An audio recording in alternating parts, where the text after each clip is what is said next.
Good morning and welcome. Welcome to my live stream.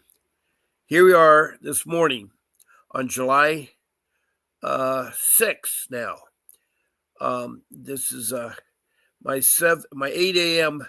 weekend live stream, Fight CPS, with your host, Bob Pace. Now, for some of you that don't know what CPS stands for, I call it the Child Protection System. It's founded in every county in every state and worldwide. It was mandated by Congress in '62 to have social services protect our children from abuse and neglect. Furthermore, they're supposed to do what's called family reunification. If it's necessary because a child's in danger to break apart the family, then they should make all reasonable efforts to put the child in temporary custody with next of kin so that the parents can do classes and so forth to correct what CPS believes you did or didn't do. Sad part it is, most of you that call in here haven't done anything wrong, and they're only taking advantage because it's a money thing. It's all about money. Good morning, Megan Wilson from Wilmington, Delaware. So happy to see you, and a happy 4th of July, belated one there.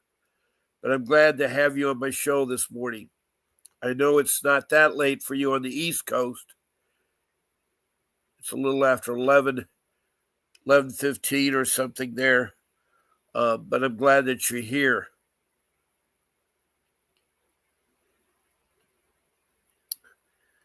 So the CPS just closed out about the 15th case. Is that your 15 cases? What do you mean by closing out the 15th case?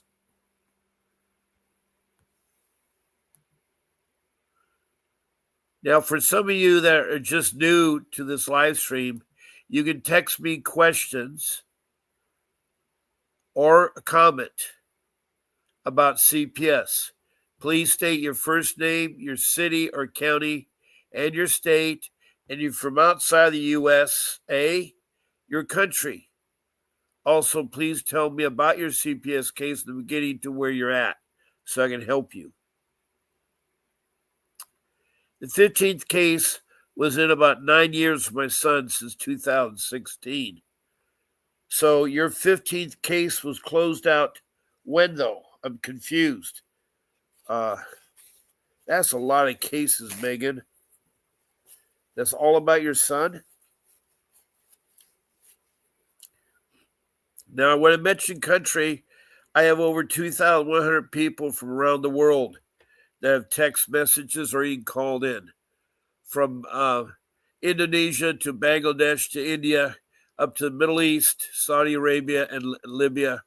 Then over to Africa, we have Liberia, Sudan, Republic of Congo, Rwanda, Mozambique, and then several provinces in South Africa. Then up to Europe, we have the United Kingdom with England, Scotland, Wales, and Denmark and Sweden. Then across the pond in North America, we have Canada with its provinces, the United States and all 50 states, including Washington, D.C., have all called into this live stream. Then south of border is Mexico. Then in South America, above Brazil, on the east coast is Grenada. Then across the South Pacific, New Zealand, and then the land down under Australia with several of its states calling in. So it's a worldwide problem. So now, when they closed your case, Megan, what did they tell you that your case is closed? I mean, what did they do with your son, or what have they done? You can fill me in some more. So they closed Megan Wilson, who supposedly had 15 cases with CPS in 9 years. Her son, how old is your son, Megan? I forgot. Ugh.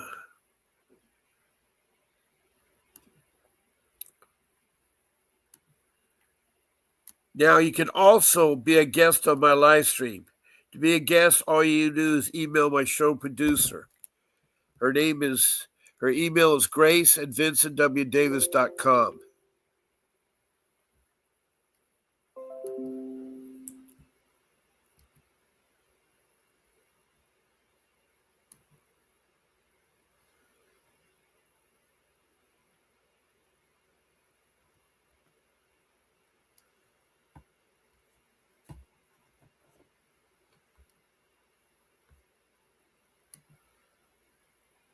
Now I'm on twice a day.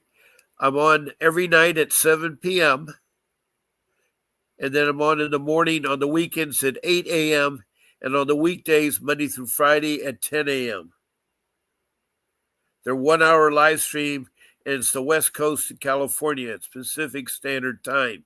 If you're on the East Coast, it's 3 hours beyond my times.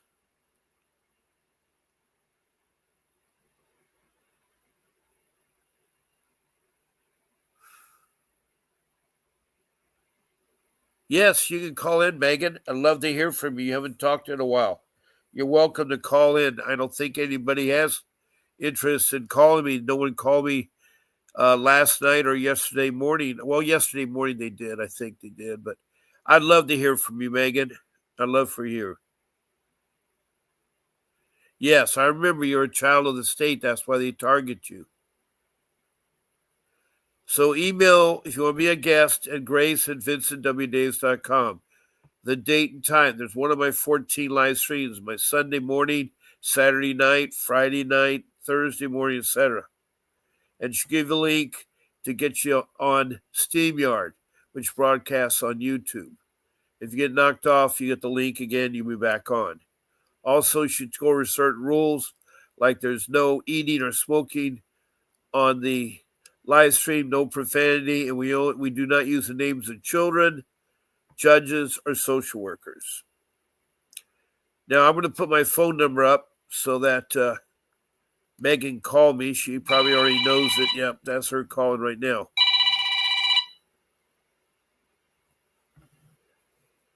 Good morning, and who do I have the pleasure of talking to? Megan. Hi, Megan Wilson. Welcome to my live stream. It's good to hear your voice. It's been a while. So your case got closed 2 days ago. What was the case about? Wednesday. What was the case about? Remember, they've been attacking me because I was a ward of the state as a child, and right. I was working with Christine, but we haven't worked on it in over a week because I had gotten real stressed out from it. Okay. From my case, from when I was a child and trafficked in the system myself. Yes. And then when I ended up having a child, even though I followed treatment like my whole life, going to therapy and take my meds as compliant as I was told I had to be when I was DFS stated out, actually, it's funny that we had a community urban development meeting in city council this week, and they were talking about how much money that they have set aside, allotted out for children that have stayed out of DFS custody. And I got straight mad as hell. Mad as get out. I lost my mind. I got up there and I went on a rant on live national cable TV. I said, how dare you say you have money that you put aside for us when we get stated out? All you do is stick us on a bus and ship us to the nearest place you can get rid of us to one of our relatives. And you put me right back with the monster that had me taken away in the beginning. I said, how dare you? Because you didn't give me a damn penny. You didn't give me nothing but a bus ticket. Nothing to eat, nothing for 2 days on a bus. Megan, you got to calm down. We are all very emotional. It's an emotional subject. But in order to talk clearly, we need to be talking calm and watch the profanity too, because this is, this is open to young people too. So. Yeah, but I lost my mind because I was like, how dare they lie and say that they give money to children that they state out of custody when they don't give a dime to us when we state out. They just they use us and abuse us and take advantage of us and use us as drug test dummies and all that our whole lives and diagnose us as everything. And then when they feel like, oh my God, they're exposing too much, or oh my God, like, okay, we can't afford to support their medical bills and everything, so we got to state them out. You know what I mean? Right. I do know what you mean.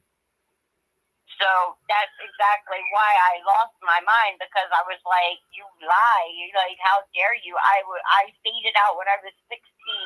I'm 45 and I haven't had you guys off my back since I gave birth in 2016. Okay.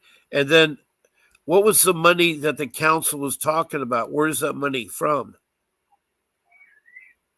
It's the money that is allotted to city council and to the community or urban development to give children that state out of DFS custody as teenagers, like 16, 17, 18 years old, when they stayed out.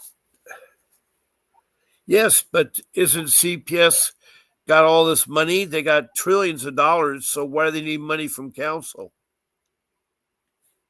Because that's the money that the government has allotted out. The city council is the one that divvies out. Oh, I thought it was CPS.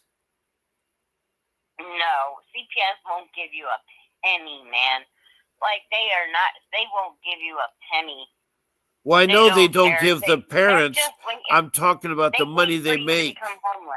The money that they make. Every child that's in their custody, they get $20,000 a month. If that child is adopted into foster care, they get a bonus of $35,000 a month. If that child is a special need, they get $10,000 a month. That is from the federal government. It isn't from the council. But again, that money's not given to the parent. Well, that's not what happened in the urban. Well, see, I'm trying to understand what the urban development is, because the money they're talking about is supposedly to help out families in need. It's nothing to do with CPS. Yeah, but they did have it in the budget there for the meeting. That's what I was talking about. It was on the agenda at the meeting for the budget planning. Right, but it's for the money that they get. There were two different topics that they were having. They had several different topics that they were talking about where the city money is going. I mean, the money that's given to the state is going. Okay. And there were several topics. One was the community for urban development, the land bank, and the other ones were like for children stating out of foster care into the state, or stating out of state care on their own, and how much money that they had set aside for those children, and how well they take care of them and set them up. And I lost it, because I'm like, you don't do any of that. So why are you lying? Because you don't do any of that for these children. Half of them end up pimped out or on the street because they don't have anybody, because you just let them go. Yeah. You know, and they're hooked on drugs out here that they done got hooked on drugs because somebody made them feel wanted, and they haven't felt that their whole lives because they were in the system. So they fall for the wrong person right up immediately, and I don't know, they fall for the wrong person immediately, and then they end up hooked on drugs, and so then what they're out here and they're so when you spoke up at the city council meeting, how did they react to what you're sounding off about? Honestly, I almost got arrested. Really? The police came up to me, tried to remove me, and my the members of the campaigns that I'm a part of stood up in front of them and said, "You're not going to touch her." She was doing her public comment time, which she's allowed to say what she needs to say on her comment time, and you're not going to violate her 1A. You're not violating her First Amendment. So I suggest that you back up. And the officer was like, I don't know who you are. And he goes, you don't need to know who I am other than you need to back up. So how did it end? The officer backed up. They were going to try to take me into custody when we were leaving, but they walked up to him and they said, she's leaving. Don't fuck with her. Don't bother her. I'm sorry, my language. Yeah, don't bother that's her. Right. That's right. You know.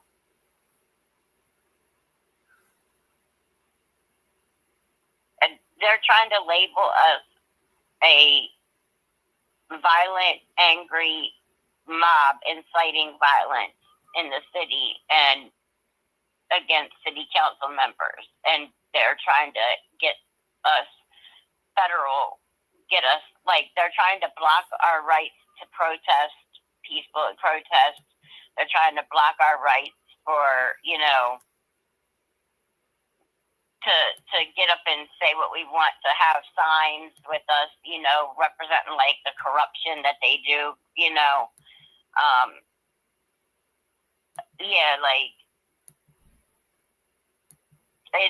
it's really bad.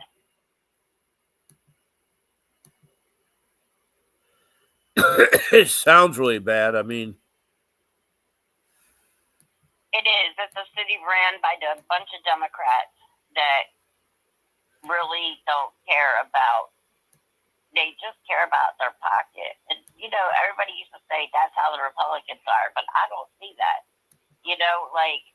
Ever since I've been here in Delaware, that's all I've seen is Democrats running their pocket, like wanting money, needing money, taking money.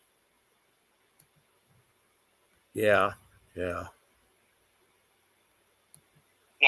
So it's not been easy. I just continue, I know there's a risk of me end up arrested and everything, and I'm trying not to, but,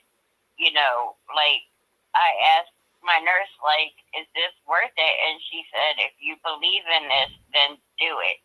You keep up with it. Yeah. I hear you. So what is the outlook? I'm going to expose the city and the state for the corruption with CPS and how they misfund the management of money and, why they don't want to put the children with family members, because then they're not going to get money on that child. That's why when families take custody of a child, a family member takes custody of a child, that they don't get the stipend or the check that they give a foster parent. Right.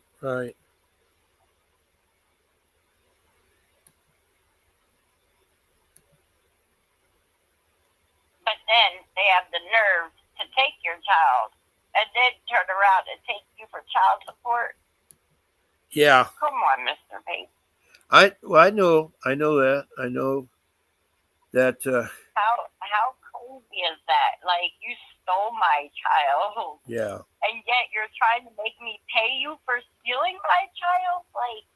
Yeah. No, where is the brain capacity? Where are you taking this in from? Right.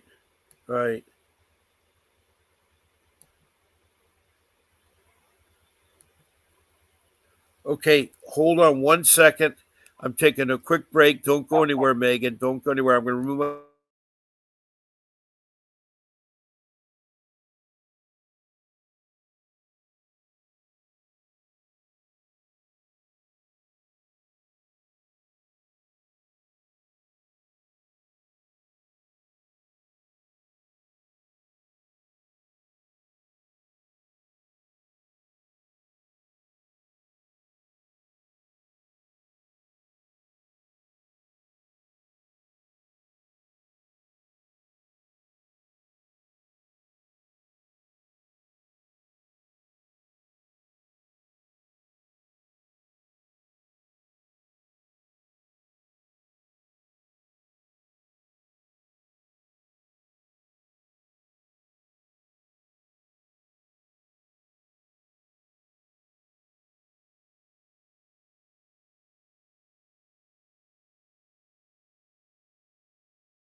Okay, I'm back. I'm back. Tell everybody there. Hello, Dorothy Cook. It's good to hear you from North Carolina. I have Megan Wilson on the phone who called in. She's been involved in CPS since 5 years of age as a foster child, and that was in Pennsylvania. Then, when she became 18, they still kept her on medication and still tried to give her medication. She's now in her 40s. She has a child who's 9 years old, and they've been having 15 cases. They just closed one last Wednesday. She has no paperwork. Christina Reynoso from Las Vegas, Nevada, has helped out Megan Wilson put together a grievance against the city of Delaware in Wilmington.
staple in Delaware. It's one of the mayors and governors. Right. First The homes, person what that I mean?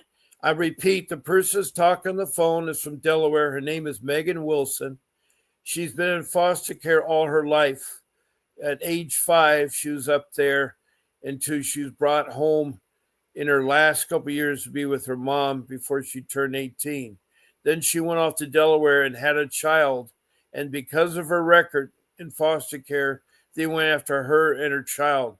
So now they've tried to take her son away. Her son is 9 years old.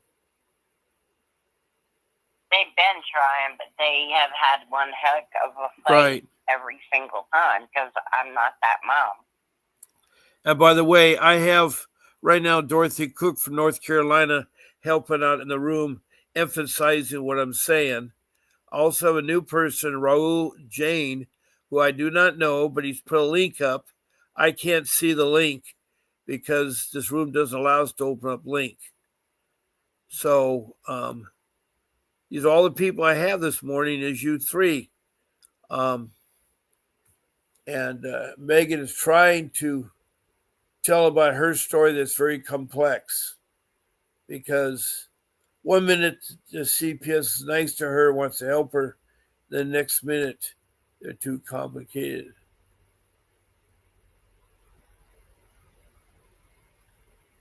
Yeah,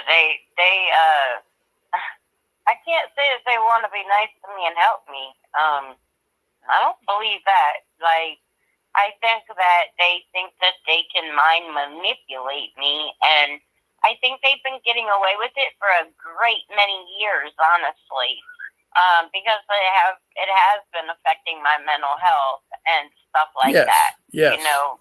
It has made me take my life. Mm-hmm. It has made me attempt to take my life at other times, but the one time to know that my son was almost 2 years old, and I put him in the crib, and I went in my room, and I shut the door, and my husband came in a few minutes later and found me dead on the bed from taking my life. And, I was under DFS, CPS, or whatever you call it. I was under their care at the time. You know what I mean? Like, I had an open case at the time. They actually are the reasons I did what I did, because mentally I was done. I was no more me left to fight. I felt like completely defeated. I had 3 cases, maybe at that time already, and my son was a year and a half.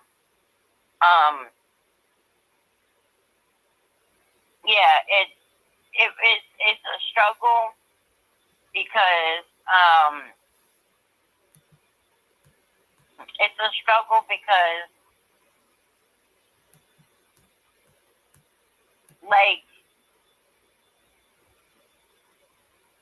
well, your problem has been on drugs all your life, and it's a struggle trying to keep your sanity with a very corrupt agency. Yes, and then the fact that the medications, the drugs, and the stuff that they've been poisoning me with since I was 5 has only made brain trauma to my brain. And right now, at first I thought maybe I'm getting dementia, and I'm only 45, but sometimes people young get that, I'm like, but maybe I'm getting dementia or something like that, or in the memory loss thing. But now I know it's not that. It's actually going to turn into that, very likely, because that's what it's going to be diagnosed as, but it's really not that. It's actually from the drugs that my brain has been poisoning from, with all the different drugs, that has made my memory stale to where it's at now. I can't tell you what I did, what day last week I did what it was, any specific thing. I can't tell you that because I don't know. Wow. That is tough. You know, That is tough. but like when me and Christine were working on my story, it was like diarrhea that no medicine could stop. It was coming out so much, so fast. It was overwhelming me and overwhelming her, I think, because it was so horrific. And then I remember stuff in between it, and it's like, oh man, I gotta go back and put this in there, and it's like, yes, I know it's hard, and it's really hard and tedious, but your diligence, your due diligence will pay off. Your due diligence will be paid off. Dorothy Cook, are you still there in the room? Dorothy Cook and Raul, are you still in the room? I don't know where you're from, Raul. Go ahead. Go ahead, Megan. You know, that's the one thing that's the one thing that I'm conflicted about is you're saying my due diligence will pay off, but have we met anybody that has had that happen? Like, do we know of anybody that it has happened for because of doing this process that we're doing, like me and you and yes, several people. It has worked for them. It has worked for them, but you really should have an attorney do all this work. Right, but when you don't, I don't know. Like me turning the documents into the FBI and the Department of Justice and the president and everything, I don't have a lawyer, so they're going to look at me like, this lady's crazy. I ain't giving her nothing. Well, no, you keep going up the food chain till you get the top boss. The Doge will definitely investigate it.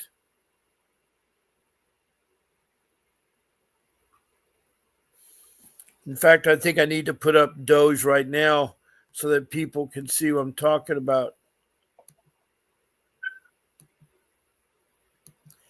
Doge is the Department of Government Efficiency, and it has a website that tells what the government's looking into sites and so forth.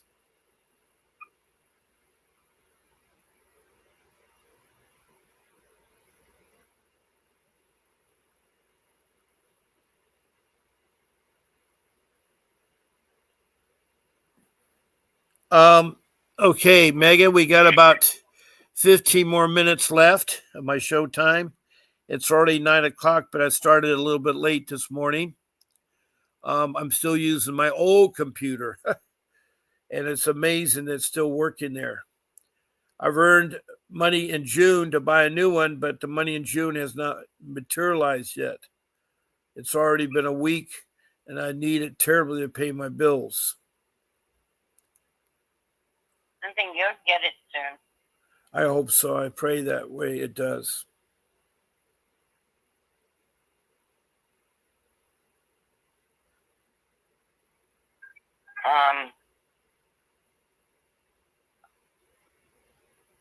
Now, I have a question.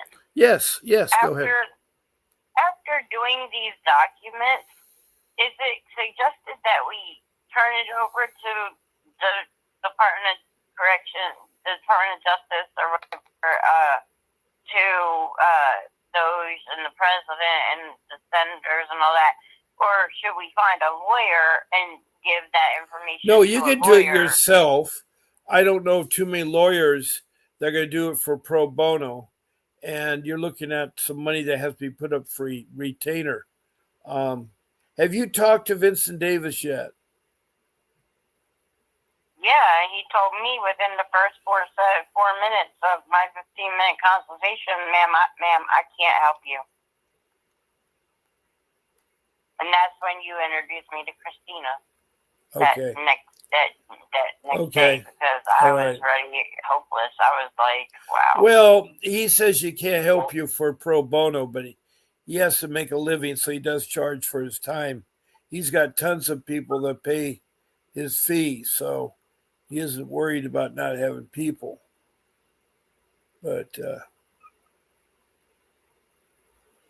I wasn't asking him to do it pro bono. I just, like, he told me he couldn't help me. Like, I didn't say I didn't have money. I didn't, I wasn't even talking about the financial part yet. You know what I mean? I just was telling them about DFS and how can I get them to leave me alone? You know what I mean? Like, yes, I do. I do know what you mean. You like to continue on with. I can't help you. You like to continue on with your life. Well, I feel like, yeah, that's all a bunch of words said, but in reality, that's not truly how it is, because, I mean, they continue to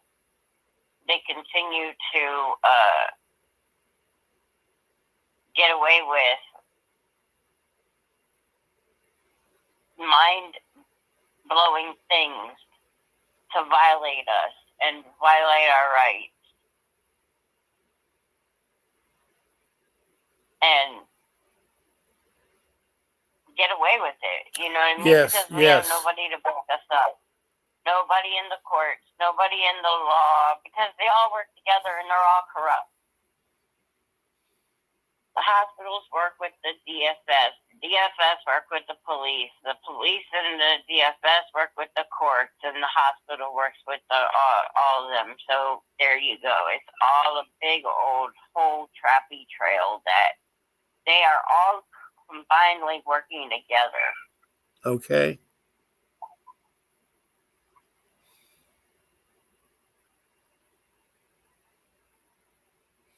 It's crazy.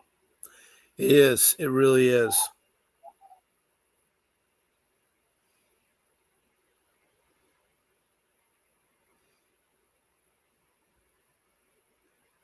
Now, how's your son doing these last?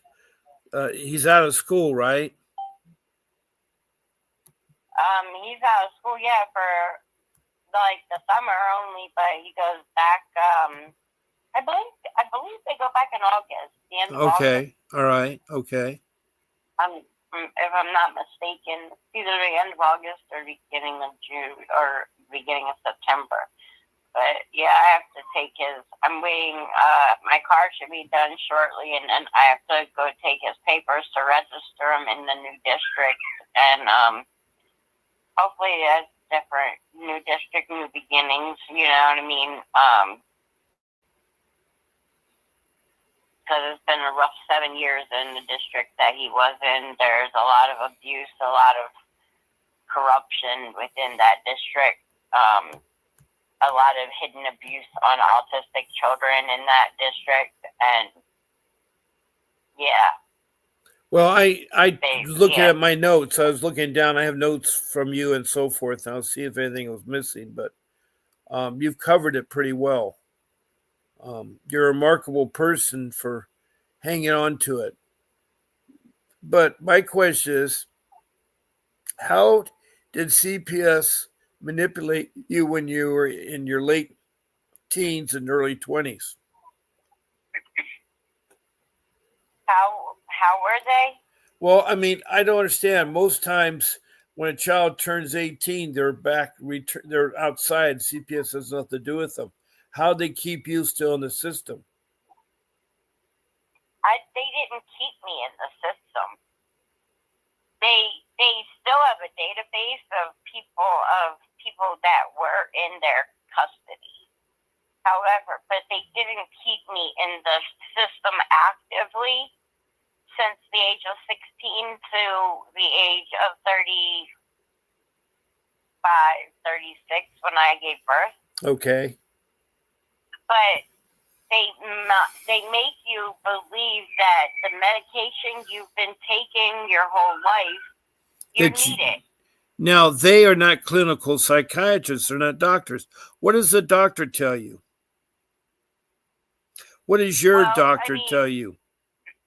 My current doctor that I've had for the last 9-10 years now. Yes. He is very much on my side with, like, my goal of getting off the medications as low as I can get dosage-wise, because I want to see if I can regain some of my brain memory capacity back.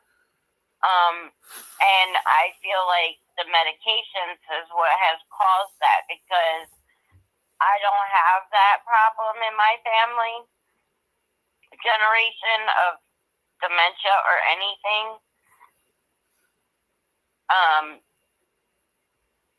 But I feel like I'm going crazy because I feel like I have it, and we're going to try to help you because that's what Christina was trying to do. but the medicine, I think, is what's really causing all the memory loss.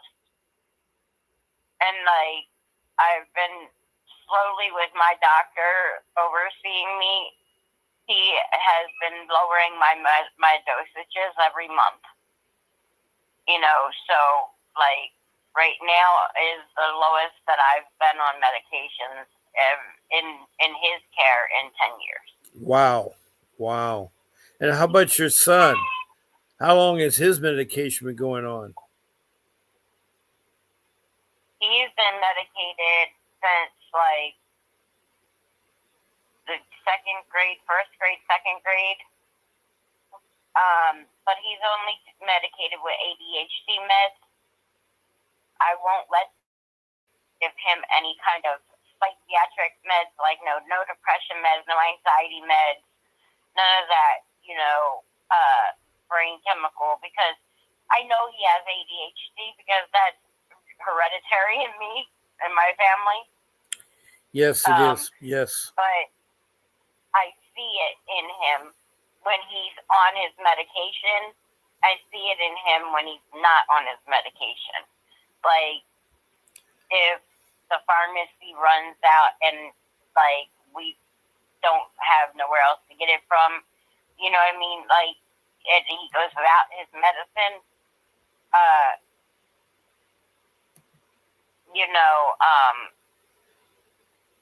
I see the behavior in him where he is like completely off the walls, jumping off my furniture, doing acrobatic stuff, craziness, like Daredevil kid, you know what I mean? Still my adorable baby, you know what I mean? Like, the love of my life, like, but it gives me heart palpitations when he does some of the things he does.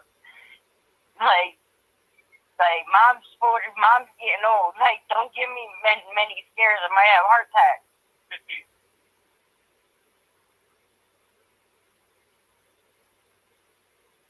But I mean, he's a good boy. I just refuse to put him on psychotropic drugs.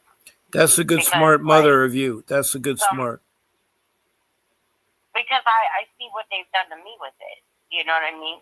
And yes, I do. I'm not letting my son be the test target. You know what I say to my psychiatrist? And he really takes this into a metaphor and listens to me. And he said, that's deep.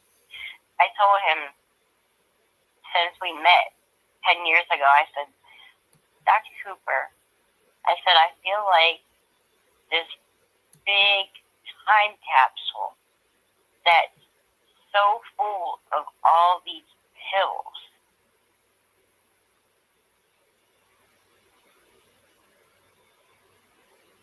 And it's all consumed my brain. And he's like, I get that. He's like, I totally understand where you're coming from and why you feel that. Because if you've been on meds since you were 5, you're 45. Yeah, so 40 years. 40 years of your life. Right. But to feel like your time capsule is in your head and it's all full of psychotropic meds, that's crazy.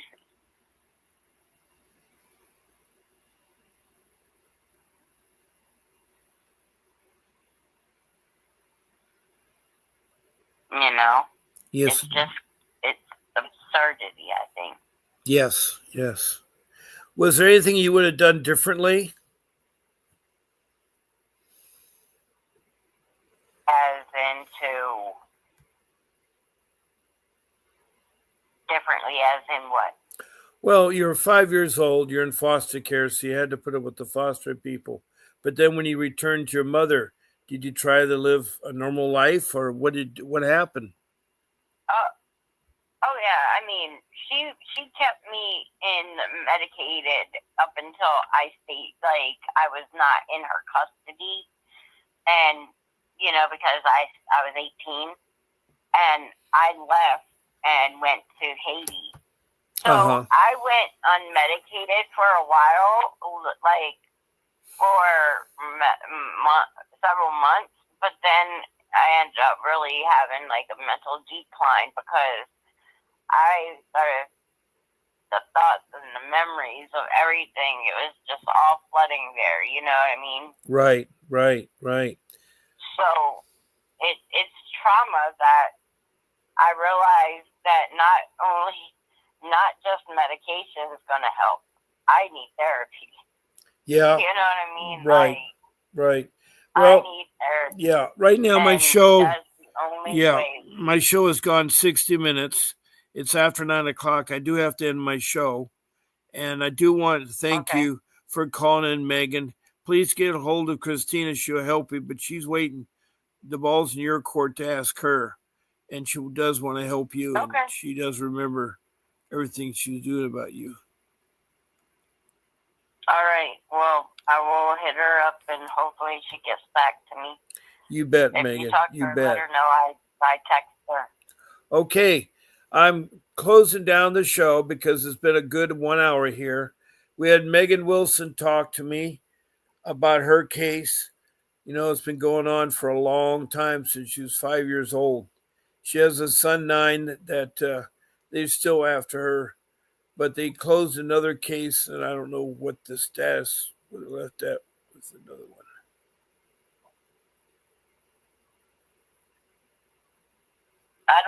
They closed it. I haven't gotten the paperwork yet. Okay. They closed it as of Wednesday.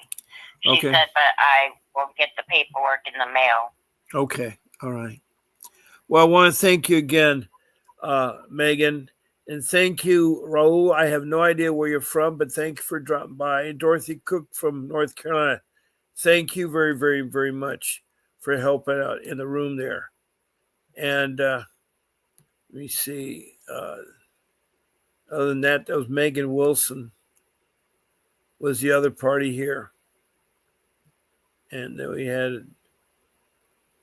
So I'm going to get off here, Bob, and I'm going to hit Christina up. All right. Well, thank you very, very much. God bless you. This is Bob telling you, you can watch me tonight at 7 p.m. Pacific Standard Time or 10 o'clock tomorrow morning. I'm signing off, and keep fighting for your kids. Do not give up. Keep trying at it. It's got to get better. So with that being said, there's an important video for you to watch. And I'll tell you, have a great day today. God bless you.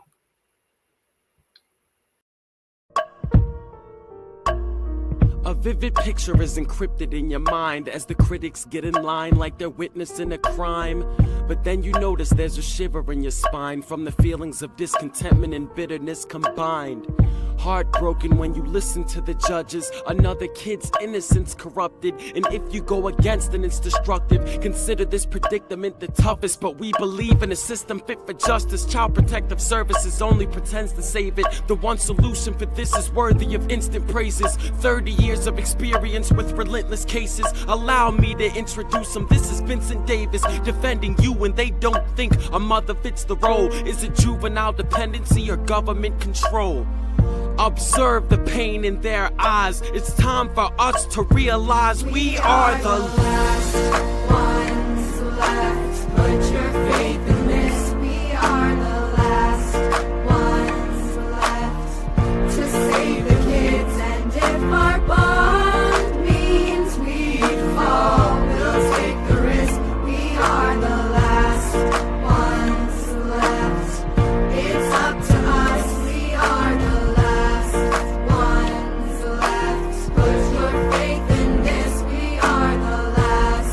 one